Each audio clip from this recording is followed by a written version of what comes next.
Certains diront que puisque les croyants en Christ sont de nouvelles créatures, avec toutes choses faites nouvelles, 2 Corinthiens 5, 17, si quelqu'un est en Christ, il est une nouvelle créature, les choses anciennes sont passées, voici toutes choses sont nouvelles. Le péché et les conséquences du divorce sont effacées, permettant à une personne qui est divorcée avant de devenir croyant de se remarier.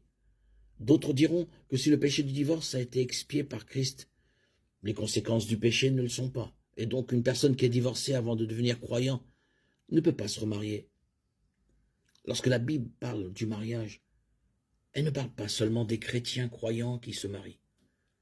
Les principes bibliques sur le mariage sont universels. Si un homme et une femme non sauvés se marient, ils sont tout aussi mariés aux yeux de Dieu qu'un homme et une femme chrétienne qui se marient. Ils sont toujours une seule chair. Genèse 2, 24. Dieu déteste toujours le divorce. Malachie 2, 16. Dieu les a toujours unis et il ne veut pas qu'ils soient séparés. Matthieu 19.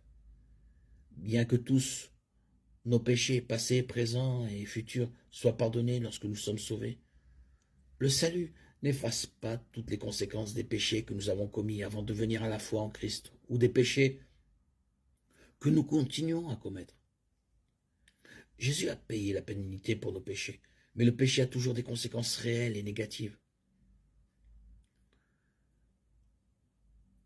Nous croyons donc que ce soit avant ou après le salut, si le divorce a été prononcé pour des raisons non bibliques, il n'y a aucune raison de se remarier.